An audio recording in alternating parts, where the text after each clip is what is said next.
Hola, hola, ¿cómo les va? Les queremos dar la más cordial bienvenida a un nuevo espacio en 24 horas. Abrir literalmente una nueva página en la televisión pública, página 24. Vamos a hablar de literatura, vamos a hablar de libros, vamos a soñar, nos vamos a imaginar. Queremos llegar muy lejos con este espacio y tenemos para este primer capítulo un invitado de lujo. Lo voy a ir describiendo y ustedes seguramente se van a ir imaginando quién es. Tiene 57 años, vive al otro lado de la cordillera, es argentino. Todos lo conocimos hace 20 años con su primera gran novela, La pregunta de tus ojos, que fue llevada al cine por Juan José Campanella, ganadora del Oscar. El secreto de sus ojos, el año 2009. Historiador, ha tenido novelas de aquellas, 9 novelas en 20 años. Cuentos, artículos, ensayos, guiones. A ver, usted lo recordará, Papeles en el viento, Ser feliz era esto, La noche de la usina, la que más me gusta a mí, El funcionamiento general del mundo, un librazo que lo recomiendo a todos.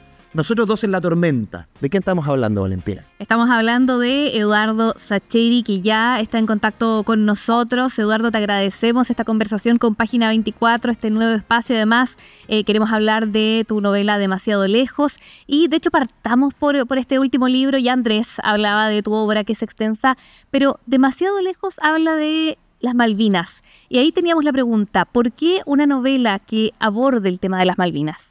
Bienvenido. Muchas gracias, un placer saludarlos y visitarlos.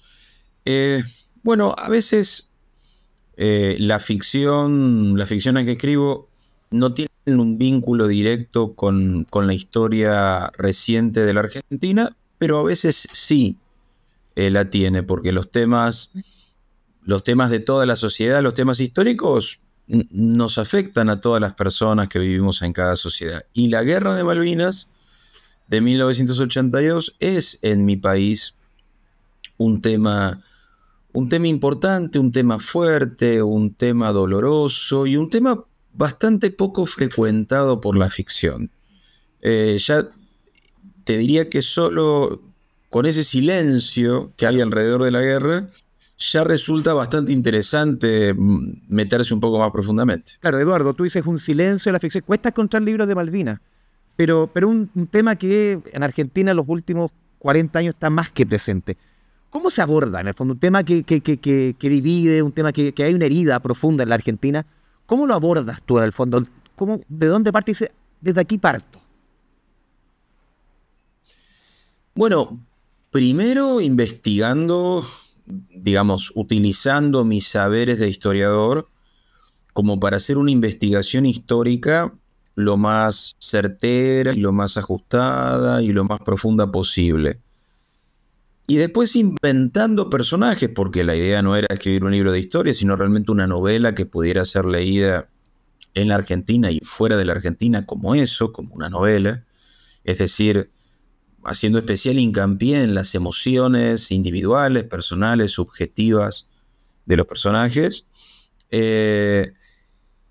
Y en general desde personajes pequeños, es decir, gente cotidiana, gente común y corriente, que desde una muy lejana Buenos Aires, porque la guerra transcurre en las Islas Malvinas y en el Atlántico Sur, pero no transcurre en nuestra capital, digo, desde esa periferia de Buenos Aires, seguir una serie de personajes vinculados o no con el mundo político, pero insisto, generan personajes pequeños como para profundizar en esos meses tan eufóricos y tan traumáticos. Eduardo, ¿y por qué una novela coral? O sea, acá ya igual nos adelantas un poco, por esta cosa de buscar personajes pequeños, porque no son los personajes que están en el centro del poder, sino que a lo más son funcionarios de la Casa Rosada o funcionarios diplomáticos, una tercera secretaria, ¿cierto? Hay amigos que se juntan en un boliche cerca, claro, están estos jóvenes y sus familias.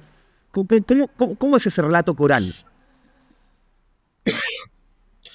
Bueno, es verdad que los grandes acontecimientos históricos uno los puede contar también desde los grandes líderes. Es decir, entonces, escribir esta novela desde el general Galtieri, que es el presidente militar que ordena la recuperación, o desde el general Menéndez, que es el gobernador de las islas durante la guerra, o desde Margaret Thatcher, la primera ministra británica, que moviliza a la flota como para recuperar las islas para Gran Bretaña. Pero en general me parece mucho más fecundo ir a la gente común, que somos casi todas las personas, somos gente común, pero la historia también nos sucede a nosotros. Es decir, la historia no le ocurre únicamente, la historia con mayúscula, claro. Digo, no le ocurre únicamente a la gente célebre o a la gente poderosa. A cualquiera de nosotros tres o de cualquiera que vea nuestra conversación, también lee la historia. Vivir un tiempo, vivimos en una sociedad, vivimos en una geografía. Eso, vivimos en la historia. Y me parece un camino más fecundo ese de los personajes pequeños, como para pensar en otras vidas y en los ecos que esas vidas tienen en nuestra propia vida. ¿Y qué de real? O sea, obviamente acá parte de una base real, pero son personajes ficcionados. ¿Hay experiencias tuyas en el libro de ese 2 de abril, por ejemplo, de cómo los personajes se enteran de esto? ¿Hay algo que hayas vivido? Hay unas cuantas cosas, siempre enmascaradas con la ficción por una cuestión de que, bueno, un poco por pudor y un poco por volver más interesante lo que de otro modo sería una vida bastante anodina, como es mi propia vida, digo. Pero yo tenía 14 años en 1982, de modo que tengo muchos recuerdos de esos meses, recuerdos de mi casa, de la sorpresa eufórica, repito la palabra, con que recibimos la noticia ese 2 de abril, la certeza de que era algo justo y algo merecido que Argentina recuperara esos territorios, la indignación por la falta de eco internacional que fue cosechando la Argentina en las semanas siguientes, y luego esta convicción, bueno, la guerra podía ser inevitable, pero al mismo tiempo podía ser ganable. Eso que mis personajes van viviendo a lo largo de esos 2 meses y medio, yo también lo viví.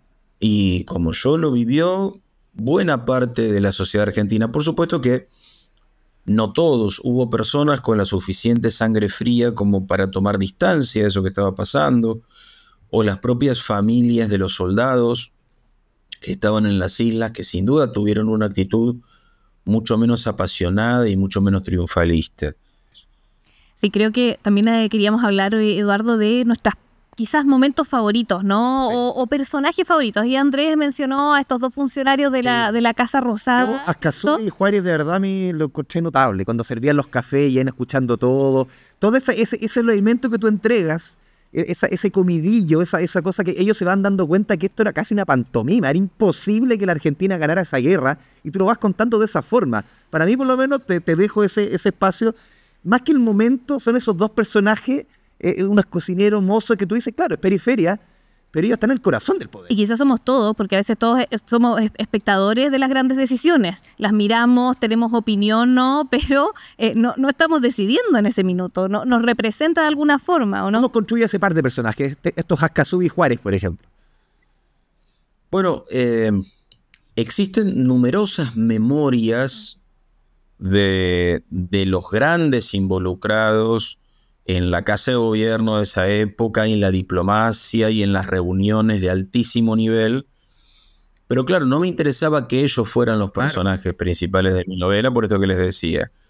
Ahora, indudablemente, hay siempre un personal de servicio que no es visto por los poderosos, que simplemente entra y sale y los atiende. Pero escucha mucho ese personal. Con ellos, pero que son personas.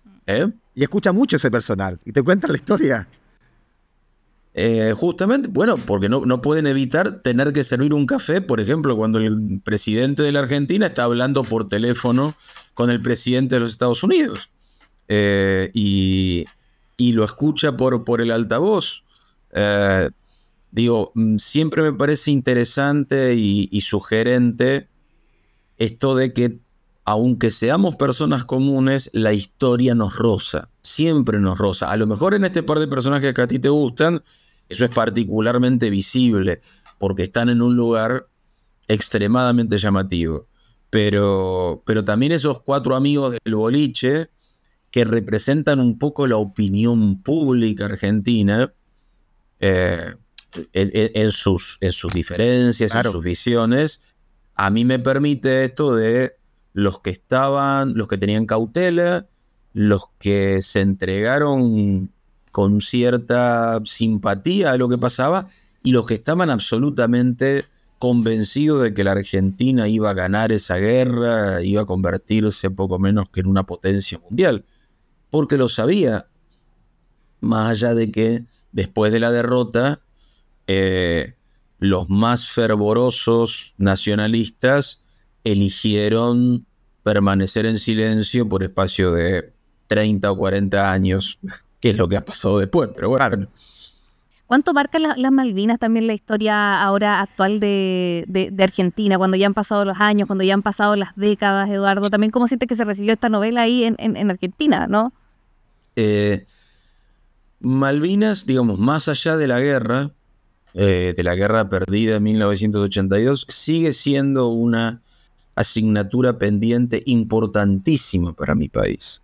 Es, les diría, una señal de identidad y de reconocimiento recíproco entre los argentinos muy, muy, muy fuerte. Los argentinos somos una sociedad extremadamente dividida, dicotómica, facciosa, en cuanto a que nos peleamos mucho, pero en torno a Malvinas no hay peleas. Es casi unánime esto de las Malvinas deberían pertenecerle a la Argentina y tenemos que hacer todo lo posible por recuperarlas. Es casi un artículo de fe ciudadana. Sí, Eduardo, quiero conectarte también un poco con la actualidad y relacionarlo con tus libros. Yo recuerdo la última vez que te entrevisté fue hace 2 años en otro medio, por Nosotros dos en la tormenta. Una gran novela que trata de estos 2 jóvenes integrantes de organizaciones armadas argentinas, toda esta historia, en medio de la lucha armada contra una dictadura. Aquí estamos hablando también de un periodo claramente relacionado con la dictadura, tiene que ver con Malvinas. Siempre tus libros atraviesan periodos dolorosos de tu país.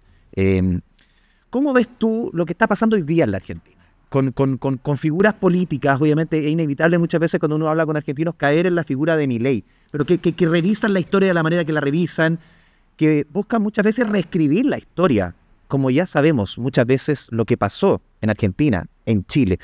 ¿Cómo ves ese momento de tu país?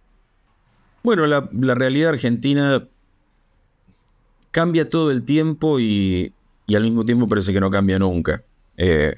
Está dicho más de una vez esto de que uno puede... se va 2 días de la Argentina y parece que ha cambiado todo, se va 20 años de la Argentina y parece que no ha cambiado nada. Nuestro día a día sigue ahí como entre sobresalto político y sobresalto político, no ya económico, porque las cosas económicamente están bastante calmas en relación a lo que han venido los últimos años, pero políticamente con esta cuestión de la condena a prisión ya definitivamente confirmada de Cristina Fernández, hay todo un revuelo político. Leído en términos políticos, no en términos jurídicos. Es decir, quienes aman a Cristina Fernández deploran la sentencia y la consideran una persecución. Y quienes detestan a Cristina Fernández celebran su condena, sobre todo por la animadversión que le tienen. Pero nuestros principios republicanos, esto de respetar al Poder Judicial como una instancia separada de los poderes populares, nos cuesta bastante a los argentinos y bueno, en este caso no es la excepción. Eduardo, te quiero llevar a un punto que yo sé que vas a sintonizar, un punto que siempre atraviesa tu novela. Tiene 32 cascos, es una pelota. Tú eres fanático de Independiente Avellaneda, el rey de copa. Muchos de tus libros, el fútbol es piedra angular. Hoy día hay 3 chilenos que juegan Independiente. Está nada menos que el gran Felipe Loyola, está Luciano Cabral, que nació allá, pero nacionalizado chileno, está también Pablo Galdame.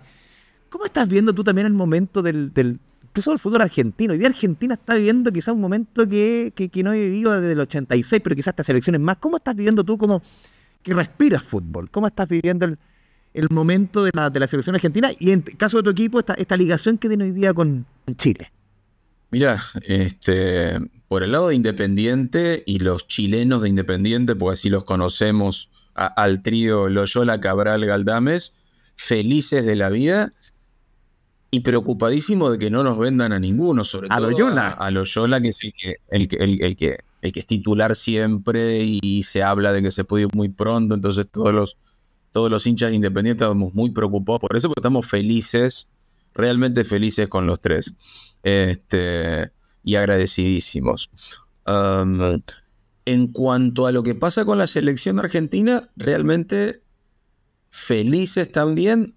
Los que somos más grandes sabemos que estas cosas no son para siempre. Claro. A lo mejor los muy jóvenes pueden suponer que ganar dos Copas América, un Mundial, una finalísima, clasificar cómodamente para el siguiente Mundial, puede parecer cosa de todos los días, pero no lo es. ¿Estás documentando para una próxima novela, por ejemplo? Esto puede dar muchos espacios, muchas historias, quizás pensando en 10 años más. Probablemente cuando la felicidad deje lugar a otros sentimientos. Es muy difícil escribir desde la felicidad. En general, cuando uno escribe desde la felicidad, escribe mal. Escribe obviedades. Escribe obviedades, escribe cosas que todos conocemos, escribe y sobre todo escribe cosas que nadie necesita.